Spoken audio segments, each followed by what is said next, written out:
هلو حبايب، خلونا نسوي كيكة بركانية أو كيكة الخميس، لأن اليوم خميس وما تحلى القعدة إلا بالكيكة.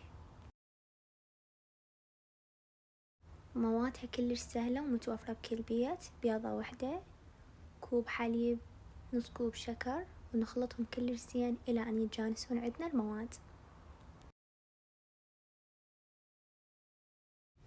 هسه بعد ما خلطنا المواد كلش زين نضيف نكهة موز أو أي نكهة متوفرة عندكم، وإذا ما كان متوفر عندكم نكهات ضيفوا فانيلا.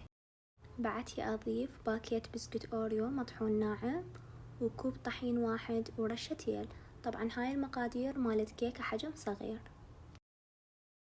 هسه بعد ما حسيت صار عندي القوام ثخين، خليت شوية مي وربع كوب زيت وملعقة وربع كاكاو بودرة مر، ونرجع نخلطهم كلش زين.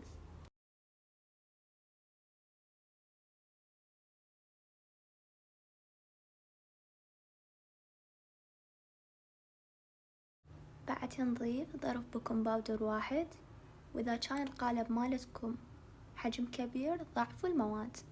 هسه نجيب قالب ممسوح بالراشي، نضيف الخليط مالتنا.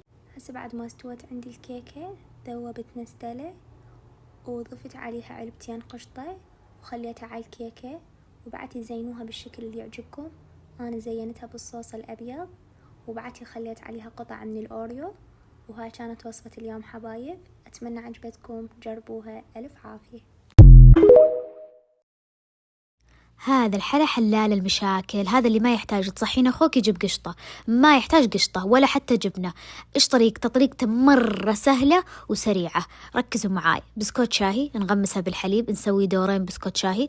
الطبقة الثانية عبارة عن 3 أشياء فقط لا غير: كوب حليب وظرفين دريب موب وظرف كريم كراميل. نروح نخفقهم مزبوط لحد ما يصير كذا كريمة.